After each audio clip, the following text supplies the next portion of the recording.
அழகு அழகு நாளைக்கான ப்ரிடிக்ஷன் பார்த்தலாம். கோமதியால் சுரேஷும் மதியும் ஒன்றா சேர்ந்தாங்கன்னா நல்லாயிருக்கும்னு நினைக்கிறவங்க கண்டிப்பாக நம்ம வீடியோக்கு ஒரு லைக் பண்ணிக்கோங்க. கோமதி ரொம்ப நேரம் வந்துட்டு 2 பேத்துக்கும் அட்வைஸ் பண்ணிவிட்டு தூங்க போவாங்க. அந்த டைமில் பார்த்தீங்கன்னா கோமதி மதிக்கிட்ட கேட்பாங்க, ஏம்மா நான் ரொம்ப பேசிட்டேனா, ரொம்ப போட்டு அறுத்துட்டேனா, நான் இப்படிலாம் பேசுகிறது உங்களுக்கு சங்கட்டமாக இருக்கா? நீங்களாம் ரொம்ப படித்தவங்க, 4 இடத்துக்கு போகிறவங்க வரவங்க, நான் ஏதோ உளர்ற மாதிரி உங்களுக்கு தோணுதா அப்படின்ன மாதிரி கேட்க உடனே மதி சொல்லுவாங்க, சேச்சா அப்படியெல்லாம் இல்லைங்க, நான் அப்படிலாம் நினைக்கல. நீங்கள் சொல்ல எல்லாத்தையுமே நான் என் மனசுக்கு எடுத்துக்கிட்டேன். எனக்கு இந்த மாதிரிலாம் இங்கே சொல்கிறதுக்கு யாருமே இல்லை பாருங்களேன். உங்களை மாதிரி நல்ல மனசோட புத்தி சொல்கிறக்கோ இல்லை எடுத்து சொல்கிறதுக்கோ யாராவது இங்கே இருந்தாங்கன்னா கண்டிப்பாக நாங்களுமே இந்நேரத்துக்கு இதெல்லாம் யோசிச்சிருப்போம். அந்த மாதிரிலாம் யாரும் சொல்ல மாட்டாங்க. எப்போ பார்த்தாலும் இங்கே ஏதாவது ஒன்று திட்டிக்கிட்டு குறை சொல்லிக்கிட்டே தான் இருப்பாங்களே தவிர எங்களுக்கான ஸ்பேஸ் கொடுத்து எங்களை புரிஞ்சுக்கிறதுக்காக சொல்லி நாங்கள் நல்லா இருக்கணும், 2 பேரும் சேர்ந்து இருக்கணுங்கிற மாதிரி யாருமே எங்களுக்கு சொல்ல மாட்டாங்க. என்ன மலரக்காவும் பாக்கியராஜும் எங்களை பற்றி நினைப்பாங்க, மற்றபடிக்கு யாருமே இல்லைங்க அப்படின்ன மாதிரி சொல்ல, நீ எதுவும் வருத்தப்படாதம்மா, எல்லாமே சீக்கிரமாக சரியாயிடும். நான் உனக்கு இதெல்லாம் சொல்லணுங்கிறது கிடையாது. நீயும் சரி சுரேஷ் தம்பியும் சரி ரொம்ப படிச்சிருக்கீங்க, ரொம்ப அழகோடையும் அறிவோடையும் புத்திசாலித்தனத்தோடையும் இருக்கீங்க. நம்ம உலகத்தில் நம்மளுக்கு எல்லாமே கிடைச்சாலும் பதவியும் பேரும் புகழும் படிப்பும் அறிவும் எல்லாமே கிடைச்சாலும் வாழ்க்கைங்கிறது ரொம்ப முக்கியமாக உனக்குன்னு துணைக்குன்னு ஒருத்தர் கண்டிப்பாக வேணும். அதே மாதிரி சுரேஷ் தம்பிக்கும் நீ துணையாக இருக்கணும். 2 பேரும் வந்துட்டு ஒருத்தருக்கு ஒருத்தர் துணையாக இருந்தால் தான் எல்லாத்துலேயுமே வெற்றி நம்மளுக்கு கிடைக்கும். எல்லா விதத்துலேயுமே வந்துட்டு ரொம்ப டாப்பாக இருந்துட்டு அவங்களுக்கு குடும்பம் சரியில்லைன்னா எப்படி இருக்கும் சொல்லு? அது ஒரு குறை தானம்மா. அதனால தான் சொல்கிறேன், உங்கள் 2 பேர்த்தையும் பார்க்கும்போது என் கண்ணே பட்டுடும் போல் இருக்குது. அவ்வளோ அற்புதமாக இருக்குது. என் குழந்தைங்க மாதிரி தான் நான் நினச்சி சொல்கிறேன். அதே மாதிரி நீங்கள் உங்கள் குடும்ப வாழ்க்கையும் நல்லபடியாக ஆரம்பித்து 2 பேரும் சந்தோஷமாக இருந்து குழந்தை குட்டின்னு நீங்கள் எல்லாம் நல்லபடியாக பொழைச்சிங்கன்னா அதை பார்க்குறக்கு எவ்வளோ அழகாக இருக்கும் தெரியுமா அப்படின்ன மாதிரி கோமதி சொல்ல, கூடிய சீக்கிரம் எனக்கு இந்த மாதிரி நல்ல செய்தியெல்லாம் வரணும் சரியா? நான் இங்கே இல்லாமல் குன்னக்குடியில் இருந்தாலும் நீயே கால் பண்ணி இந்த அம்மாவாக நினச்சி நீயும் சுரேஷ் தம்பியும் சேர்ந்துட்டீங்க, நல்ல விஷயமா இருக்குது, நல்ல செய்தியாக வந்துட்டு என்கிட்ட சொல்லணும் சரியா அப்படின்ன மாதிரி கோமதி கேட்க, கண்டிப்பாக சொல்கிறேங்க அப்படின்ன மாதிரி மதி சொல்லுவாங்க. உடனே கோமதி சொல்லுவாங்க, எனக்கு என்னமோ ஊமையிலெல்லாம் எந்த குறையும் இருக்கிற மாதிரி தெரியல, நீ உஷாரான பிள்ளையாக தான் தெரிகிற பாரு. இப்போ கூட வந்துட்டு நீ யோசிக்கிற, நான் யோசித்ததுக்கு எல்லாத்துக்குமே சரின்னு பதில் சொல்கிற. அதே மாதிரி தான் சுரேஷ் தம்பியும் இருப்பான்னு நினைக்கிறேன். பார்ப்போம், கூடிய சீக்கிரம் நீங்கள் 2 பேரும் வந்துட்டு நல்லா இருக்கிறத நான் பார்க்கணும் அப்படின்ன மாதிரி சொல்லிவிட்டு 2 பேரும் தூங்கிடுவாங்க. அந்த டைமில் பார்த்தீங்கன்னா நைட்டெல்லாம் மதி வந்து யோசிச்சுக்கிட்டே இருப்பாங்க. இவங்க சொன்ன அத்தனையுமே மதி வந்து ரீகால் பண்ணி பார்த்துட்டு, உண்மைதான் இல்லை, இவங்க வயசு அனுபவத்துலேயும் இவங்க பார்த்த வாழ்க்கை பாடத்தையும் வச்சு நம்மளுக்கு எல்லாமே சொல்லி கொடுக்குறாங்க. கண்டிப்பாக எனக்கும் ஆசை தான் கொஞ்சம் கொஞ்சமாக சுரேஷ் மாறினார்னா எனக்கு பிடிச்ச மாதிரி என் கேரக்டருக்கு ஏற்ற மாதிரி அவர் மாறினார்னா நானும் என்னை மாற்றிக்க ரெடியாக தான் இருக்கேன். நல்லபடியாக வந்துட்டு எல்லாமே போச்சுன்னா இவங்க சொல்கிறதெல்லாம் நடக்கும் அப்படின்ன மாதிரி மதி ஒரு பக்கம் யோசிச்சுட்டு சிரிப்பாங்க. அந்த டைமில் பார்த்தீங்கன்னா சுரேஷும் ரொம்ப நேரம் வந்துட்டு நைட்டெல்லாம் தூங்காமல் இருக்கும்போது இதை பற்றியே யோசிச்சுட்ருப்பார். உடனே பாக்கியராஜ் கேட்பான், என்னன்னா தூங்கவே மாட்டேங்கிற, நெளிஞ்சு படுத்துக்கிட்டே இருக்க, என்ன தான் அப்படி யோசிச்சுக்கிட்டு இருக்க அப்படின்ன மாதிரி சொல்ல, அது ஒன்றும் இல்லைடா, நம்ம வீட்டுக்கு வந்திருக்காங்கல்ல கோமதி, அந்த அம்மா ரொம்ப நல்லவங்களாக இருக்காங்க, எல்லார பற்றியும் நல்லா புரிஞ்சுக்கிட்டு நம்ம எல்லோரும் நல்லா இருக்கணுங்கிறது மாதிரி நினைக்கிறாங்க. ஆனால் இந்த மாதிரிலாம் நம்ம வீட்டில் யாருமே இல்லைல்ல அப்படின்ன மாதிரி சொல்ல, ஆமாம் கண்டிப்பாக அது வேணால் உண்மைதான், அவங்க எப்படி இருக்காங்க பாரு, அவங்களாம் நம்ம வீட்டில் இருந்திருந்தாங்கன்னா நம்ம எப்போவுமே சந்தோஷமாக இருந்திருக்கலாம்ல அப்படின்ன மாதிரி பாக்கியராஜ் சொல்லிவிட்டு அவரும் தூங்கிடுவார். அந்த டைமில் சுரேஷ் பார்த்திங்கன்னா ரொம்ப நேரம் இதை பற்றியே யோசிச்சுக்கிட்டே இருப்பார். மதி கூட நம்ம வாழ்க்கையை ஸ்டார்ட் பண்ணலாமா, மதி எப்படி இருப்பாளோ, நம்ம ஒரு வேலை இனிஷியேட் பண்ணி அது மதிக்கு பிடிக்காம திரும்பி எங்களுக்குள்ளே வெறுப்பாயிடுமோன்ற பயத்திலேயே அவளை நெருங்கிறதுக்கு எனக்கு பயமாக இருக்குது. அவள் வந்துட்டு கொஞ்சம் சம்மதிச்சு ஒரு கேப் கொடுத்தான்னா அந்த கேப்பை நான் ஃபில் பண்ணுவேன்.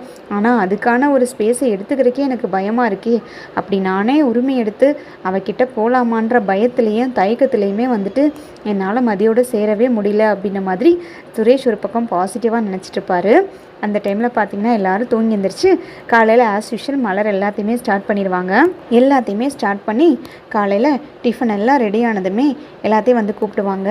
வாங்கம்மா வந்து சாப்பிடுங்க, ராஜி நீயும் வா, மீனா நீயும் வான்னு சொல்லிட்டு எல்லாரையும் கூட்டிகிட்டு போயிட்டு சமைக்க முடிச்சதுக்கப்புறம் சர்வ் பண்ணுறதுக்காக போக உடனே கோமதி கேட்பாங்க, ஏம்மா உன்னை பார்க்கும்போது எனக்கே கஷ்டமாக இருக்குமா, எப்படிம்மா இப்படி பம்பரமாக ஓடிக்கிட்டு இருக்க, ஏண்டி மீனா இதெல்லாம் நீ சொல்ல மாட்டியா என்ன?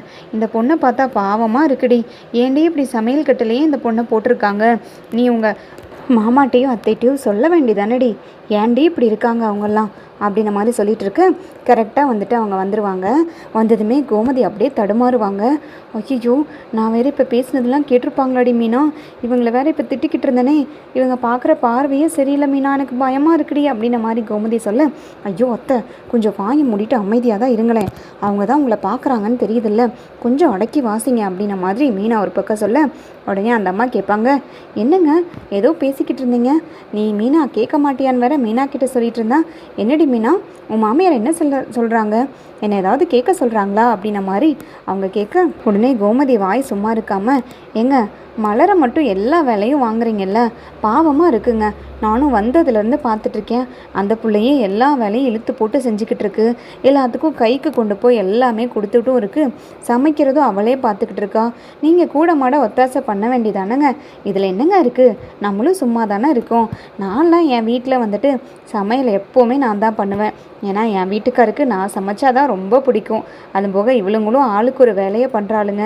அவளுங்களும் வாழ்க்கையில் முன்னேறதுக்காக அதை இதையும் பண்ணிக்கிட்டு இருக்காளுங்க, அந்த மாதிரி இருக்கும்போது நம்ம தானே உறுதுணையாக இருக்கணும், அவளுங்களை சமையல் கட்டிலேயே போட்டு அடைச்சி வச்சா அவங்களும் வெளி உலகத்துக்கு போய் எதையுமே கற்றுக்க முடியாது இல்லையா அப்படின்ன மாதிரி கோமதி சொல்ல, ஓ உங்கள் வீட்டில் அப்படி வேணால் கலாச்சாரம் இருக்கலாங்க, ஆனால் எங்கள் வீட்டில் அப்படி கிடையாது, எங்கள் வீட்டு பொம்பளைங்க வெளியில் போய் தான் சம்பாரித்து முன்னேறுக்கு வரணும்னு எல்லாம் அவசியம் கிடையாது, இங்கே எல்லாமே வசதி இருக்குது, என் வீட்டுக்காரு கஷ்டப்பட்டு எல்லாத்தையுமே பண்ணி வச்சுருக்காரு, இந்த குடும்பத்தை வந்து முன்னுக்கு கொண்டு வந்திருக்காரு, அதனால் உங்கள் வீட்டு பொம்பளைங்க மாதிரி வெளியில் கிளம்பி வேலைக்கு போய் சம்பாரித்து கொண்டு வரணுன்ற அவசியம் கிடையாது அப்படின்ன மாதிரி சொல்ல, உடனே கோமதிக்கு கோவம் வந்துடும், என்னங்க சொல்கிறீங்க, நான் என்ன சொல்கிறேன், நீங்கள் என்ன சொல்லிக்கிட்டு இருக்கீங்க, எங்களுக்குமே வந்துட்டு பொம்பளைங்க வீட்டை விட்டு வெளியில் போய் சம்பாரித்து கொண்டு வந்து தான் எங்கள் வீட்டை அடுப்பு பற்ற வைக்கணுங்கிற அவசியம் எங்களுக்குமே கிடையாதுங்க, நீங்கள் எங்கள் குடும்பத்தை பற்றி வேணுனாலும் கேட்டு பாருங்கள், குன்னக்குடியில் பாண்டியன் ஸ்டோர்ஸ்னால் தெரியாதவங்களே இருக்க முடியாது, எல்லாருமே வந்துட்டு எங்கள் மளிகை கடையில் தான் வாங்குவாங்க,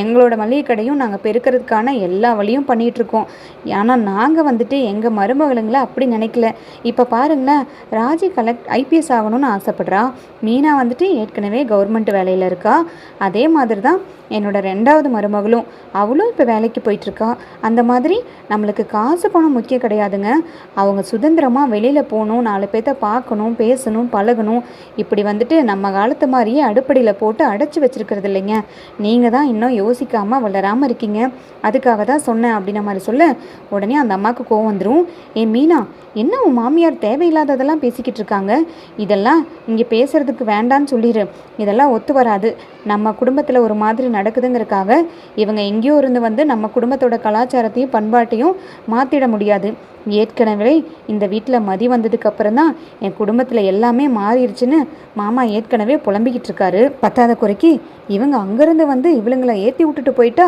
சுத்தம் போ, என் குடும்பம் தான் நாளைக்கு நடுத்தெருவில் இருக்க போகுது, குடும்பத்தில் வந்துட்டு ஒழுக்கமாக யார் பேச்சையும் கேட்காம தனக்குன்னு வாழ்ந்துக்கிட்டு தனக்குன்னு ஒரு முடிவு எடுத்துக்கிட்டு குடும்பம் சின்ன பின்னமாக ஆகிடும், ஏங்க நீங்கள் பெரியவங்களாக இருக்கீங்க, கொஞ்சம் பார்த்து பேசுங்க, எப்படி பேசணும், எப்படி வந்துட்டு புது இடத்துல நடந்துக்கணும், அடுத்தவங்களுக்கு தொந்தரவு பண்ணாமல் எப்படி நடந்துட்டு இருந்துட்டு போகணுமோ அந்த மாதிரி இருந்துட்டு போங்க, நான் சொல்கிறேனேன்னு தப்பாக நினைக்காதீங்க அப்படின்ன மாதிரி சொல்ல, உடனே மீனாக்கு கோவம் வந்துடும், அத்தை என்ன பேசிகிட்டு இருக்கீங்க, என் மாமியார்கிட்ட தேவையில்லாததெல்லாம் பேசுகிறீங்க, நாங்கள் இங்கே வந்து இருக்கணுன்ற அவசியமெல்லாம் எங்களுக்கும் கிடையாது, ஹோட்டலை பார்த்து நான் ரூம் புக் பண்ணி போய் அங்கே ஸ்டே பண்ணிக்கிறேன்னு தான் சொன்னேன், என்ன அம்மா தான் ரொம்ப தொந்தரவு பண்ணாங்க, அது போக அம்மா கால் பண்ணி மாமா கிட்ட பேசினதுனால தான் வந்து நானுமே சம்மதித்தேன், இவனுங்களே பார்த்து ரொம்ப நாள் ஆச்சு, சுரேஷ் கூட பாக்கியராஜ் கூட எல்லாம் கொஞ்ச நாள் இருக்கலாம் அப்படின்னு சொல்லிட்டு தான் நானும் இங்கே வந்தேன், அதுக்காக நீங்கள் எங்கள் மாமியாரை மரியாதை குறைவாக பேசுகிற வேலைலாம் வச்சுக்காதீங்க, அவங்க இப்படி தான் வெகுளித்தனமாக இருப்பாங்க, மனசில் பட்டதை சொல்லிடுவாங்க, அதுக்காக அவங்க கெட்டவங்கெல்லாம் கிடையாது, அவங்களுக்கு எப்படி நடந்துக்கணும்னு தெரியும், அவங்க எப்போவுமே மற்றவங்களோட நல்லதுக்காக மட்டும்தான் யோசிப்பாங்க, நீங்கள் அவங்கள பற்றிலாம் தப்பாக நினச்சிடாதீங்க அப்படின்ன மாதிரி சொல்ல, ஐயோ மீனா இப்போ பாரு உன் மாமியார்னால நம்ம குடும்பத்துக்குள்ளே தான் சண்டை வரப்போகுது, அவங்க பாட்டுக்கு வாய்க்கு வந்ததெல்லாம் பேசிட்டு போயிட்டாங்கன்னா நீ சங்கடப்படுற, இனி நீ போய் உங்கள் அம்மாட்ட சொல்லுவ, உங்கள் அம்மா அவங்க அண்ணா கிட்ட சொல்லி வத்தி வச்சாங்கன்னா எனக்குள்ள அவர்கிட்ட திட்டு விலகும், என்ன நடக்குது, ஏங்க நீங்கள் கொஞ்சம் பார்த்து பேசுங்கங்க. இந்த மாதிரி பேசுகிறத மலர் அங்கேருந்து கேட்டுக்கிட்டே தான் இருக்கா. கேட்டுக்கிட்டு அவள் நாளைக்கே வந்துட்டு எதுக்கும் ஒத்து வராமல் எதுவும் பேசாமல் எதுவும் வீட்டுக்காக பண்ணாமல் இருந்தால் என்ன பண்ணுறது சொல்லுங்கள் அப்படின்ன மாதிரி இவங்க கேட்க உடனே கோமதி சொல்லுவாங்க, ஏங்க இப்போ கூட வந்துட்டு மலர் எல்லாத்தையும் கேட்டுட்ருக்கா. அவள் கேட்டு உஷாராயிட்டான்னா வீட்டில் எந்த வேலையும் செய்ய மாட்டா. எல்லா வேலையும் நீங்கள் செய்யணுங்கிற மாதிரி தானே யோசிக்கிறீங்க. ஏங்க இவ்வளோ யோசிக்கிறீங்க? ஒரு பொண்ணை கஷ்டப்படுத்துறதும் ஒரு பொண்ணை அடுப்படியில் போட்டு ஆதிகாலம் மாதிரி இப்படி மாமியார் கொடுமை பண்ணுறதெல்லாம் பார்க்குறக்கே ரொம்ப சங்கட்டமாக இருக்குங்க. பாவம் மதி எப்படி வேலைக்கு போயிட்டு அவள் சந்தோஷமாக இருக்கா அப்படின்ன மாதிரி சொல்ல, மதி அளவுக்கு என்ன இவ படிச்சிருக்காளா இல்லை காலேஜில் ப்ரொஃபஸராக போகிற அளவுக்கு இவளுக்கு வந்துட்டு அறிவு தான் இருக்கா? இவளுக்கு தெரிஞ்சதெல்லாம் அடுப்புங்கறையும் அவளுக்கு தெரிஞ்சதெல்லாம் வீட்டு வேலையும் மட்டும் தானே. இவளை என்ன வீட்டு வேலைக்கு அனுப்ப சொல்கிறீங்களா அப்படின்ன மாதிரி அவங்க மாமியார் கேட்க உடனே கோமதி சொல்லுவாங்க, என்னங்க சொல்கிறீங்க?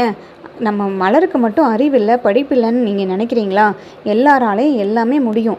அவளுக்கு தெரிஞ்சதையும் அவளுக்கு தெரிஞ்ச படிப்பறிவையும் சுய அறிவையும் வச்சு அவளாலேயும் வெளியில் போய் சம்பாதிக்கவும் முடியும், பொழைச்சிக்கவும் முடியும். நீங்களாக போட்டு அவளை மட்டம் தட்டி உள்ள அடுப்பங்கரையிலையும் உங்களுக்கு ஒத்தாசைக்கும் வச்சுட்டு இருந்தீங்கன்னா அவள் எதுவும் சாதிக்க முடியாமல் தான் இருப்பாள். நீங்கள் என்ன பாக்கியராஜையும் அதே மாதிரி தான் நீங்கள் வந்து நடத்திக்கிட்டு இருக்கீங்க. அவனும் வந்துட்டு பேங்க்கில் வேலை செய்கிறான், அவ்வளோ பெரிய படிப்பெல்லாம் படிச்சிருக்கான். ஆனால் அவனையும் அடக்கி உடைக்கில வச்சுட்ருக்கீங்க. இதெல்லாம் நல்லாவாங்க இருக்குது. சுதந்திரமாக பசங்களையும் வளர்த்தணும், நம்ம மருமகளையும் இருக்க வைக்கணுங்க. அப்போ தான் நம்ம குடும்பத்துக்கும் மரியாதையாக இருக்கும் அப்படின்ன மாதிரி சொல்ல, ஐயோ சாமி நீங்கள் பேசினதெல்லாம் போதுங்க. தயவு செய்து இந்த இதை அப்படியே விட்டுருங்க. இந்த கதையை மேலும் மேலும் பேசி யாரையும் தூண்டி விட்டு பற்ற வச்சுட்டு போயிடாதீங்க. குன்ன குடிக்க போகும்போது இந்த பேச்சை இத்தோடு விடுங்க. இங்கே எங்கள் வீட்டில் நடக்கிறது எப்படி நடக்குதோ அதே மாதிரியே நடக்கட்டும். யாரும் எதையும் மாற்றுதலெல்லாம் கொண்டு வந்துடாதீங்க. இதோட போதும். மீனா தயவு செய்து உன் மாமியாரை சும்மா இருக்க சொல்லு. தேவையில்லாமல் நம்ம குடும்பத்துக்குள்ளே கடைசியில் சங்கடம் வந்துடும் அப்படின்ற மாதிரி சொல்ல, உடனே கோமதி போய் அவங்க மாமியார்கிட்ட என்னை மன்னிச்சிடுங்கம்மா, நான் ஏதோ மனசில் பட்டது சொன்னேன். எனக்கும் அந்த பொண்ணை பார்க்கும்போது கஷ்டமாக இருந்துச்சு. அதே மாதிரி மதிக்கிட்டேயும் நேற்று சொன்னேன். மதியும் சுரேஷும் இப்படி பிரிஞ்சிருக்கிறது பார்க்குறக்கே ரொம்ப கஷ்டமாக இருக்குன்னு அவளுக்கும் என்னால் முடிஞ்ச அறிவுரை என்னால் முடிஞ்ச வாழ்க்கை பாடத்தை எல்லாத்தையுமே சொல்லி கொடுத்தேன். நான் எப்போவுமே இப்படி தான். மற்றவங்க யாராவது கஷ்டப்பட்டாங்க, மற்றவங்களுக்கு ஏதாவது சொல்லணுன்னா நான் வேற்றுமையெல்லாம் பிரித்து பார்க்க மாட்டேங்க. எனக்கு மனசில் நினைக்கிறத நான் சொல்லிடுவேன். அதே மாதிரி தான் இங்கேயும் சொன்னேன். நான் ஏதாவது தப்பாக பேசி உங்கள் மனசை காயப்படுத்தியிருந்தேன்னா நீங்கள் தப்பாக நினச்சிக்காதீங்க, மன்னிச்சிடுங்கம்மா அப்படின்ன மாதிரி சொல்லு.